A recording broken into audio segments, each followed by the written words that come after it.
अस्सलाम वालेकुम एवरीवन। उम्मीद करता हूँ सब खैरियत से होंगे। और इस वीडियो का हमारा टॉपिक है कंडीशनल स्टेटमेंट। अब कंडीशनल स्टेटमेंट्स क्या होती हैं कि इसमें एक कंडीशन होती है। आपने कंडीशन से चेक करना होता है कि अगर आपकी एक स्पेसिफिक वैल्यू किसी खास वैल्यू के साथ मैच कर जाती है तो वो आपकी कंडीशन ट्रू हो जाती है। लाइक अगर हमने बुलियन में डिस्कस किया था 1 और 0 की फॉर्म में, मतलब कि अगर वो दोनों वैल्यू मैच हो जाती हैं तो वो बुलियन में ट्रू होगा, मतलब 1 हो जाएगा। अगर वो दोनों मैच नहीं करती तो वो फॉल्स हो जाएगा, वो 0 कहलाएगा। तो अगर वो ट्रू हो जाती है तो तब वो एक स्पेसिफिक कोड को रन करेगा। अगर वो ट्रू ही नहीं होती तो फिर वो उस स्पेसिफिक कोड को स्किप कर देगा, उसको नहीं रन करेगा। तो अब देखते हैं कि इसको हम कैसे इंप्लीमेंट कर सकते हैं और इसमें कितने टाइप की कंडीशनल स्टेटमेंट्स हैं। बेसिकली इसमें 4 टाइप की कंडीशनल स्टेटमेंट्स हैं। पहले तो हमारे पास एक सिंपल इफ है। एक कंडीशन होती है इसमें कि आप अगर वो कंडीशन ट्रू हो जाती है तो हमारा वो कोड रन हो जाए। अगर उसके बाद अगर हम एल्स की बात करें तो उसमें हमारे पास भी एक कंडीशन होती है, लेकिन इसमें अगर फॉल्स हो जाए तो तब हमारे पास चॉइस होती है कि फॉल्स के ऊपर भी कोई कोड को रन करवाना है। इसमें क्या होता है कि उसमें अगर कंडीशन ट्रू हो जाए तो बस वो रन कर दे, अगर वो फॉल्स हो जाती है तो फिर उसमें कुछ भी परफॉर्म ना करे। लेकिन इसमें क्या होता है कि एल्स में आप ये भी कह सकते हो कि अगर वो ऊपर वाली इफ वाली कंडीशन ट्रू हो जाती है तो ठीक है, अगर नहीं ट्रू होती तो फिर एल्स वाली चलती है, मतलब फॉल्स में भी कोई ना कोई कंडीशन हमारी रन हो जाती है। तो फिर अगर हम बात करें एल्स इफ की, इसमें 2 कंडीशंस हो सकती हैं, 2 से ज़्यादा भी हो सकती हैं। मतलब कि इसमें ये हो सकता है कि अगर एक कंडीशन को चेक करे वो ट्रू है तो ठीक है, वो तो कोड रन कर दे, नहीं तो फिर वो दूसरी कंडीशन को चेक करेगा, दूसरी भी नहीं ट्रू तो फिर तीसरी को चेक करेगा। इस तरह सो ऑन चलता रहेगा जितनी हमने लगाई होंगी। और एंड पे फिर हमारे पास एक एल्स लग जाएगी कि अगर आपने जो ऊपर वाली इफ लगाई है उसमें से कोई भी कंडीशन ट्रू नहीं है तो फिर हमारे पास जो लास्ट पे होगी वही चलेगी। इसी तरह हमारे पास जो चौथी टाइप है वो एक स्विच होती है। स्विच में क्या होता है कि हम एक कंडीशन से कोई कैलकुलेशन वगैरह करके तो एक स्पेसिफिक वैल्यू स्विच को दे देते हैं। लाइक अगर हमने अरिथमेटिक कर रहे हैं तो हमने अरिथमेटिक में 4 टाइप के ऑपरेशन परफॉर्म करवाने हैं: एडिशन, मल्टीप्लिकेशन, सब्ट्रैक्शन और डिवीजन। तो हम उसमें क्या पास करेंगे, सिर्फ वैल्यू पास करेंगे। एडिशन है तो वो एडिशन वाला कोड रन कर दे, सब्ट्रैक्ट है तो सब्ट्रैक्ट वाला कोड रन कर दे, अगर मल्टीप्लिकेशन है तो मल्टीप्लिकेशन वाला कर दे, और अगर डिवीजन है तो डिवीजन वाला कर दे। तो हम इसका एक छोटा सा प्रोग्राम भी बनाएंगे, हम फ्रंट एंड में भी बनाएंगे, लेकिन उससे पहले हम क्या करेंगे, बैकएंड पे सिर्फ और सिर्फ जावास्क्रिप्ट के अंदर बनाएंगे, जो हम सिर्फ कंसोल के ऊपर डेटा को डिस्प्ले करवाएंगे। क्योंकि अभी हम सिर्फ और सिर्फ कंसोल पे काम कर रहे हैं, फ्रंट एंड पे नहीं कर रहे। फ्रंट एंड पे जब जाएंगे तो फिर हम फ्रंट एंड से डेटा सारा लेकर आएंगे। तो हम पहले बात करते हैं इफ स्टेटमेंट की। इस सब को मैं क्या कर देता हूँ, अभी कमेंट कर देता हूँ। इसी के नीचे आकर हम कर देते हैं इफ स्टेटमेंट, कंडीशनल स्टेटमेंट, बल्कि कंडीशनल स्टेटमेंट्स। सबसे पहले हम बात करेंगे इफ स्टेटमेंट की। अब यहाँ पे मैं क्या कह देता हूँ कि 2 वेरिएबल डिक्लेयर करता हूँ, a is equal to 10, b is equal to 20, c is equal to 30। तो ये मेरे पास 3 वेरिएबल्स हैं। अब इसमें आपके पास डिफरेंट कुछ ऑपरेटर्स यूज होंगे जिसे हम कहते हैं कंपैरिजन ऑपरेटर्स। तो आपको याद होगा जब हमने ऑपरेटर्स डिस्कस किए थे तो उसमें मैंने आपको कंपैरिजन ऑपरेटर का बताया था कि हम इसको बाद में डिस्कस करेंगे। तो वो क्या है कि हम देखते हैं यहाँ पे, ठीक है। इसमें हमारे पास कंडीशंस होती हैं, इसको हम कंडीशन भी कह सकते हैं कि कंडीशन के अंदर ये यूज होते हैं कंपैरिजन ऑपरेटर। मतलब कि हम 2 चीज़ों को अब कंपेयर कर रहे हैं, 2 वैल्यूज को कंपेयर कर रहे हैं। तो उसमें हम सबसे अगर पहले देखें तो हम ये कह सकते हैं कि इज इक्वल टू, मतलब कि अगर दोनों वैल्यू ट्रू है, मतलब बराबर है। वो अगर यहाँ पे ए है, ए भी 10 हो, बी भी 10 हो, तो तब ये कंडीशन हमारी मतलब ट्रू है। अगर वो दोनों बराबर नहीं है तो वो हमारे पास फॉल्स होगा। तो फिर हमारे वो 0 वाली चल जाएगी, मतलब फॉल्स वाली कंडीशन चल जाएगी बुलियन में। और आप यहाँ पे देख सकते हो यहाँ पे क्या है, डबल इक्वल टू है। अगर हम पहले बात कर रहे थे तो यहाँ पे सिंगल इक्वल टू था। सिंगल इक्वल टू मीन वो असाइनमेंट ऑपरेटर है। अगर हम डबल इक्वल टू की बात करें तो वो हमारे पास क्या है, कंपैरिजन ऑपरेटर है। और कंपैरिजन ऑपरेटर को आपने हमेशा कंडीशन के अंदर यूज करना है जहाँ पे आप कंडीशन लगा रहे होंगे। अब यहाँ पे अगर यूज करोगे ऐसे तो वो आपकी रॉन्ग होगी, आपको यहाँ पे एरर भी दे रहा है, देखो। ठीक है, तो ऐसे काम नहीं आपने करना। हम यहाँ पे क्या करते हैं, उसको कंडीशन के अंदर लगाते हैं। हम सारी ये कंडीशन डिस्कस करेंगे, सारी कैसे हम लगाते हैं इसको। किधर गया हमारा ये। तो उसके बाद आता है equal value and equal type. पहली तो हमारे वो चेक कर रहा है कि दोनों वैल्यूज बराबर हो, ठीक है। उसके बाद ये जो अगर ट्रिपल इक्वल टू लगा रही है तो उसमें कह रहा है कि दोनों की डेटा टाइप भी सेम हो, ठीक है। मतलब कि अगर इसमें हम ये कहते हैं कि ये है 20 या 20, एक तो अब हमारे पास स्ट्रिंग हो गया, एक हमारे पास क्या हो चुका है, न्यूमेरिक, लेकिन दोनों की वैल्यू तो सेम है, इसमें भी 10 है इसमें भी 10 है, तो ये तो जनरली ये ट्रू है, मतलब बराबर है। लेकिन अगर हम इसकी बात करें ट्रिपल इक्वल टू की, तो वो कह रहा है कि दोनों की डेटा टाइप भी सेम होनी चाहिए, ये भी इंटीजर टाइप हो और वो भी इंटीजर टाइप हो, या दोनों ही स्ट्रिंग टाइप हो। ठीक है, तो ये इसमें कंसिडर करता है, इसमें और ज़्यादा नहीं है कि थोड़ा सा ज़्यादा डिफरेंस नहीं है। अच्छा, इसकी अगर बात करें कि नॉट इक्वल टू, अब यहाँ पे तो ये तो दोनों इक्वल टू थे पहले, लेकिन अब हम अगर बात करते हैं कि अगर ए नॉट इक्वल टू बी हो, मतलब ए अगर बी के बराबर ना हो, तो फिर हमारी ये कंडीशन ट्रू है, अदरवाइज फॉल्स है। इसी तरह हमारे पास नॉट इक्वल टू भी हमारे उसी से उलट ही है कि उसकी वैल्यू भी और डेटा टाइप भी हमारी दोनों सेम हो। उसके बाद हमारे पास ग्रेटर देन है। ग्रेटर देन मतलब कि अगर हम यहाँ पे लिख दें 9 और यहाँ पे लिख दें 10, और हम यहाँ पे ये लगाएं कि अगर ए ग्रेटर देन बी है, तो हमारे पास वो कंडीशन ट्रू है, अदरवाइज वो हमारे पास फॉल्स है। अब अगर हम ये कह दें कि ग्रेटर देन भी हो और इक्वल टू का साइन भी साथ लगा दें, ग्रेटर देन और इक्वल टू, मतलब ग्रेटर देन हो या इक्वल टू हो, तो तब भी वो हमारी कंडीशन ट्रू ही हो जाती है। मतलब अगर हम यहाँ पे नो नो कर दें, तब भी हमारी ये कंडीशन ये वाली ट्रू हो जाएगी, ये वाली फॉल्स हो जाएगी। क्यों? क्योंकि ये कह रहा है कि ग्रेटर देन हो, इक्वल टू ना हो, ग्रेटर देन हो। लेकिन अब ये कह रहा है कि ग्रेटर देन हो या फिर इक्वल टू हो जाए, तो तब ये हमारी कंडीशन ट्रू हो जाती है। उसके बाद अगर हम लेस देन की बात करें, तो वो लेस देन उसी को उल्टा है कि value A less than B, भी इस तरह A less than equal to B. और इसके बाद टर्नरी ऑपरेटर है, ये कंडीशनल स्टेटमेंट में यूज होता है कि अगर हम वो वैल्यू हमारे पास कंडीशन ट्रू हो जाती है, तो तब वो आगे कुछ ना कुछ रन कर देता है। तो ये एक वन लाइन की कोड होता है कि अगर आप वो कंडीशन ट्रू हो जाती है, तो फिर वो एक पहली स्टेटमेंट रन कर दे, नहीं तो दूसरी रन कर दे। इसमें दो वैल्यूज होती है सिर्फ, तो वो भी हम देख लेंगे इसमें टर्नरी ऑपरेटर में। लेकिन हम सब उससे पहले क्या करते हैं, कंपैरिजन ऑपरेटर्स को यहाँ पे वन बाय वन डिस्कस करते हैं। सबसे पहले क्या होगा, if A equal to B. One by one मैं यहाँ पे सारी सिंपल इफ के जरिए अभी कर रहा हूँ। उसके बाद हम फिर इफ एल्स पे जाएंगे, तो उसके बाद इफ एल्स इफ पे जाएंगे, फिर स्विच पे। हम यहाँ पे कहते हैं ए, सॉरी इसमें हम कहते हैं ट्रू, कंडीशन इज ट्रू।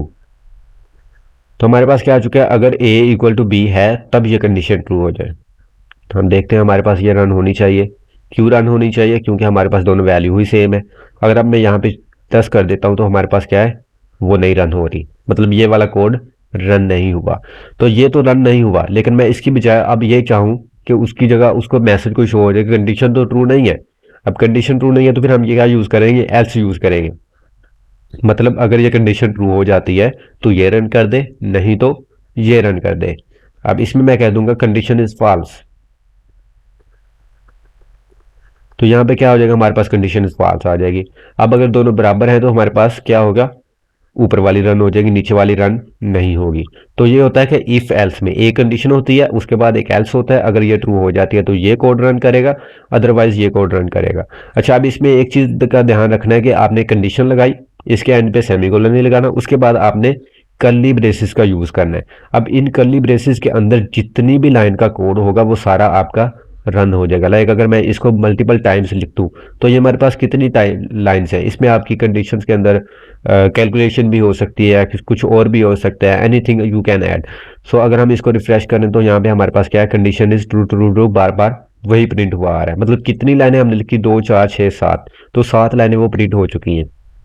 ठीक है, तो इसी तरह मतलब कि इसके अंदर इन कर्ली ब्रेसेस के अंदर जितना भी कोड होगा, वो क्या होगा, वो रन हो जाएगा अगर ये कंडीशन ट्रू होती है तो।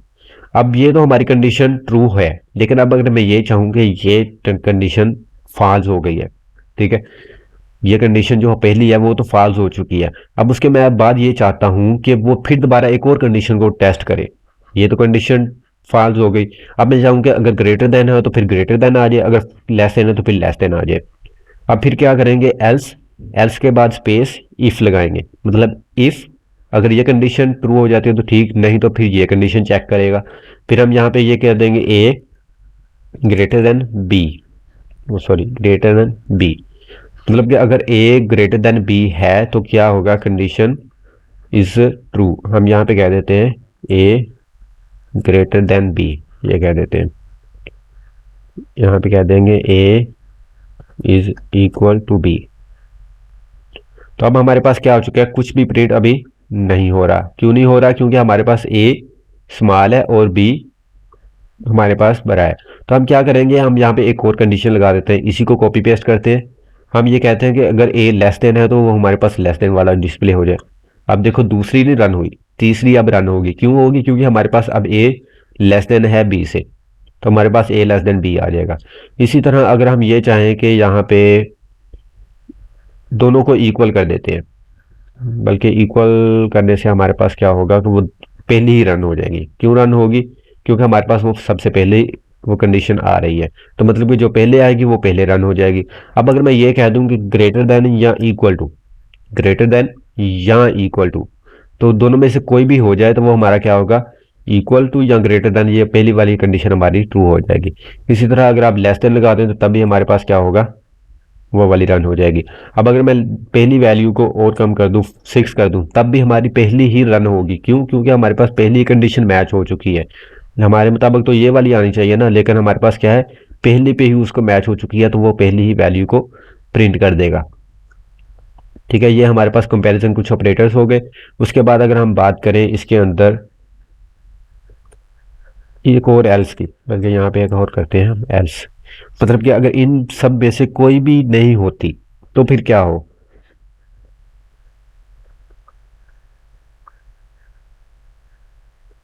हम यहाँ पे कंसोल डॉट लॉग करते हैं, कंडीशन इज फॉल्स। हम ऐसा करते हैं कि इसमें जो लेस देन वाला है उसको खत्म कर देते हैं। अब क्या करते हैं, अब दो कंडीशन लगाई हैं और एक हमारे पास एल्स है, मतलब अगर ये दो कंडीशन चेक करेगा, अगर दोनों में से एक भी ट्रू हो जाती है तो ए ये वो रन कर देगा, अदरवाइज हमारी फॉल्स वाली करेगा। अब देखो हमारे पास ए स्मॉल है बी से, तो इसलिए हमारे पास ए स्मॉल बी वाली हमारे पास कोई भी कंडीशन नहीं थी, तो वो हमारे पास जो डिफॉल्ट है वो वाली आ चुकी है। हम ऐसा करते हैं कि आप इसमें एक सिंपल सी कैलकुलेशन वाला बनाते हैं कि अब एक ऑब्टेन मार्क्स लेंगे, एक उसमें टोटल मार्क्स होगा, उसकी फिर परसेंटेज कैलकुलेट करेंगे, परसेंटेज से हम फिर उसका ग्रेड कैलकुलेट करेंगे। तो हम ऐसा करते हैं, यहाँ पे ऑब्टेन मार्क्स करते हैं, ऑब्टेन मार्क्स टोटल मार्क्स। उसके बाद हम कहते हैं परसेंटेज, और परसेंटेज हमारे पास क्या होती है कि पहले हमारे पास obtain marks into 100 divided by total marks, ये हमारे पास फार्मूला लग चुका है। अब इसमें कहते हैं 500, हम सॉरी इसमें 410 ऑब्टेन मार्क्स और टोटल मार्क्स हमारे पास है 500। अब ये परसेंटेज को अगर हम यहाँ पे प्रिंट करें तो हमारे पास क्या होगा, परसेंटेज प्रिंट हो जानी चाहिए। ठीक है, 82 हमारे पास परसेंटेज आ चुकी है। अब ये नीचे एरर इसलिए आ रहा है क्योंकि हमने ये जो वेरिएबल यूज़ किए हैं ये हमारे पास है ही नहीं है। अब हम क्या करेंगे, परसेंटेज पे लगाएंगे, परसेंटेज अगर ग्रेटर देन या इक्वल टू 80 90 रहता है तो हम यहाँ पे क्या कर देंगे, ए ग्रेड ए प्लस। इसी तरह हम क्या करेंगे, यहाँ पे अगर परसेंटेज रहती है ये, और यहाँ पे हम कह देते हैं 80 ग्रेटर देन या इक्वल टू, पहले वो चेक करेगा 90 से बड़ा है तो ये रन कर देगा, नहीं तो फिर ये चेक करेगा। और परसेंटेज को भी हम ऊपर लिखा ही रहने देते हैं, यहाँ पे हम सिंपल ए कर देंगे।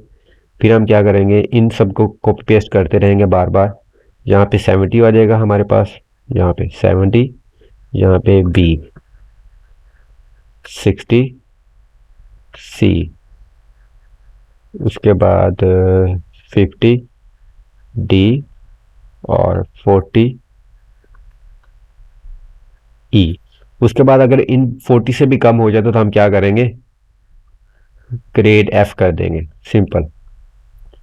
तो हमारे पास ये सारे ग्रेड भी स्टोर हो चुके हैं। अब हम ऐसा करते हैं कि इसको रन करते हैं, तो हमारे पास ग्रेड ए आ चुका है। क्यों? हमारे पास परसेंटेज 82 बन रही है। अब अगर इसमें मैं चेंज करता हूँ 300, तो हमारे पास ग्रेड भी चेंज होना चाहिए, ग्रेड सी आ चुका है। इसी तरह अगर मैं बिल्कुल ही कम कर देता हूँ तो हमारे पास ग्रेड एफ आ जाएगा, परसेंटेज 0.6। तो इस तरह आप क्या कर सकते हो, डिफरेंट स्टेटमेंट्स अपने मर्जी के मुताबिक लगा सकते हो।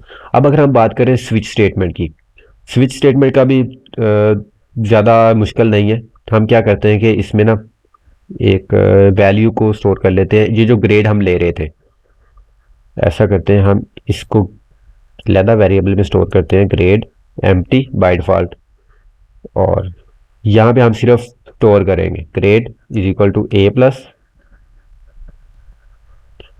यहाँ पे हम कर देंगे ग्रेड ए बी सी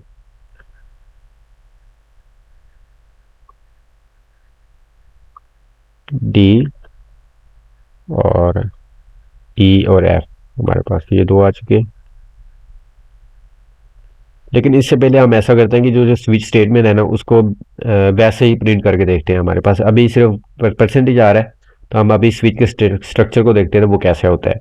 पहले आपने क्या लिखना होता है, स्विच लिखना होता है SWITCH स्विच। उसके बाद इसके अंदर आपने कोई वैल्यू को पास करना होता है, लाइक अगर मैं पास कर देता हूँ 1। उसके बाद आप क्या करती है, कर्ली ब्रेसेस। कर्ली ब्रेसेस के आपके इसमें केसेस होती हैं, मतलब कि उसमें आप कंडीशंस होती है। जैसे हम यहाँ पे बार बार ब्लॉक्स लिख रहे थे ना, इस तरह इसमें भी हमारे पास क्या होते हैं, एक ब्लॉक्स होते हैं। अब ये एक ब्लॉक बन चुका है, अब इस ब्लॉक के अंदर हमारे पास डिफरेंट ब्लॉक्स होंगे। वो कैसे होंगे, हमने यहाँ पे कीवर्ड यूज करना है प्री डिफाइंड, ऐसे ही आपने लिखना है केस। उसके बाद आपने वैल्यू लिखनी है। वैल्यू लाइक अगर मैं यहाँ पे कर देता हूँ 0 से 0, और ये आप अपनी मर्जी से लिख सकते हो, 1 से भी शुरू कर सकते हो, 2 से भी, 3 से भी, रैंडम नंबर से भी जनरेट कर सकते हो, ये आपकी अपनी मर्जी है। मतलब ये अगर न्यूमेरिक में है, तो अगर आपकी स्ट्रिंग में है तो फिर आप इन्वर्टर कॉमास में लिखोगे। तो अभी हमारे पास ये इंटीजर में ही आ रही है ऊपर जो वैल्यू है, तो अब हम इसको इंटीजर में ही कन्वर्ट लिखेंगे। तो हम ऐसा करते हैं यहाँ पे अब इसके बाद जितनी भी स्टेटमेंट्स होंगी ना, इस केस 0 के बाद, इस कोलन के बाद यहाँ पे आपने कोलन लगाना है। इसके बाद जितनी भी स्टेटमेंट्स होगी वो इस केस की बॉडी होगी, ठीक है। तो हम यहाँ पे कहते हैं console dot log case 0 case 0 case 0। मैंने 3 बार दबा किया तो ये तीनों स्टेटमेंट्स किसकी हैं, केस 0 की है। अब इसके बाद फिर नीचे आना है आपने केस। जब तक आपका ये केस का कीवर्ड नहीं ना आएगा, उससे पहले मैंने जितनी भी स्टेटमेंट होगी वो उससे ऊपर वाले केस की ही कहलाएंगी। केस 1। उसके बाद इसी को मैं कॉपी पेस्ट करता हूँ और केस 1 कर देते हैं इस पे। और यहाँ पे अगर मैं फिर से कॉपी पेस्ट करूँ तो 2 कर देंगे। और इसमें एक डिफ़ॉल्ट होती है, मतलब कि अगर इनमें से 0 भी नहीं है, 1 भी नहीं है, 2 भी नहीं है, जैसे इसमें एक फॉल्स होती एल्स वाली थी, तो इसमें भी ये वही है कि ये डिफ़ॉल्ट वाली वही चलेगी। अगर यही तीनों भी नहीं है तो फिर ये वाली हो जाएगी। तो हम इसी को करते हैं डिफ़ॉल्ट। लेकिन इसमें एक इशू आएगा। इशू क्या आएगा, हमने क्या लिखा है यहाँ पे, स्विच लिखा है 1। अब इसके अंदर केस 1 तो आ गया, ठीक है। अब ये वाली स्टेटमेंट रन हो जाएगी। अब आप उसके बाद हमें ये नल वाली स्टेटमेंट्स भी नहीं चाहिए, ये वाली स्टेटमेंट्स भी प्रिंट नहीं होनी चाहिए, ये वाली भी नहीं होनी चाहिए। क्यों, क्योंकि हमें ये काम ही सिर्फ इस केस वाले में चाहिए ना। तो हम फिर यहाँ पे क्या करेंगे, एक रिटर्न वाली स्टेटमेंट लगा देंगे। अब यहाँ पे देखो, केस 1 केस 1 केस 1 3 मरतबा प्रिंट हुआ। केस 2 केस 2 केस 2 ये भी प्रिंट हो रहा है। Case default case default case default ये भी प्रिंट हो रहा है। लेकिन हमें तो ये नहीं चाहिए, हमें तो सिर्फ ये केस 1 चाहिए था। अब अगर मैं यहाँ पे 0 प्रिंट प्रिंट कर दूं तो यहाँ पे क्या होगा, हमारे पास 0 0 0 से स्टार्ट होगा और फिर 1 1 1 2 2 2 और डिफॉल्ट डिफॉल्ट डिफॉल्ट। अब अगर हम इनको रोकना चाह रहे हैं कि बस इतना ही रन हो, फिर हम यहाँ पे एक ब्रेक की स्टेटमेंट लगा देंगे। ब्रेक मतलब इस कोड को यहीं पे रोक दो। हम फिर यहाँ पे इसको क्या करेंगे, इसको कॉपी पेस्ट कर लेंगे, हर केस के एंड पे लगा देंगे। मतलब कि इसके बाद हमारे पास क्या होगा, कुछ भी रन नहीं होगा। डिफॉल्ट में आप ना भी लगाएं तब भी चल जाएगा, क्योंकि ये तो सबसे आखिर पे ही है। अब इसको अगर हम देखें आउटपुट को, यहाँ पे आप देख सकते हो 0 0 0 सिर्फ और 0 वाली प्रिंट हुई है, क्योंकि मैंने सिर्फ 0 को ही प्रिंट किया था। अब अगर मैं यहाँ पे 1 कर दूँ सिर्फ 1 वाली प्रिंट होगी। अब अगर मैं 2 करूँ तो वो 2 वाली प्रिंट हो जाएगी। अब अगर मैं 3 करूँ तो 3 वाली तो इसमें है ही नहीं, वो हमारे पास फिर डिफॉल्ट वाली प्रिंट हो जाएगी। इसी तरह अब हम क्या करेंगे, ये जो हमने ग्रेड कैलकुलेट किया, अब इस ग्रेड को हम स्विच स्टेटमेंट को पास कर देंगे यहाँ पे ग्रेड। अब यहाँ पे हमारे पास ग्रेड तो ABCDEF में आ रहा है, मतलब स्ट्रिंग में आ रहे हैं। अब ये भी हमारी डिफ़ॉल्ट ही प्रिंट होगी, क्योंकि हमारे पास उसमें ABCD है ही नहीं। अब हम क्या करेंगे, इसको कन्वर्ट कर देंगे स्ट्रिंग में। A पॉजिटिव हुआ तो हमारे पास वो ग्रेड आ जाएगा A पॉजिटिव। उसके बाद फिर हम इन्हीं को कॉपी पेस्ट करते हैं, बल्कि यहाँ पे ग्रेड, उसके बाद स्पेस, हम उस ग्रेड को ही ले लेंगे, क्योंकि हमें यहाँ पे भी तो लिख रहे हैं ना, बार बार लिखना पड़ रहा है। तो हम इसको वेरिएबल से ही कॉल कर लेंगे। यहाँ पे ए बी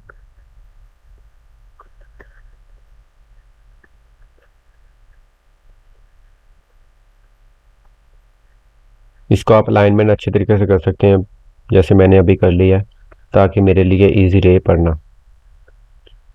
तो इसके बाद बाय डिफ़ॉल्ट तो हमारे पास एफ ही है, तो उसको लिखने की ज़रूरत नहीं है।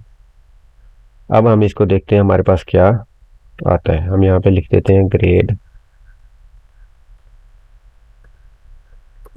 एफ, ग्रेड लिख देते हैं। ओके, तो अब यहाँ पे इसको प्रिंट करते हैं तो हमारे पास एक अनडिफाइंड आ रहा है। अनडिफाइंड कहाँ से आ रहा है जी, देखते हैं।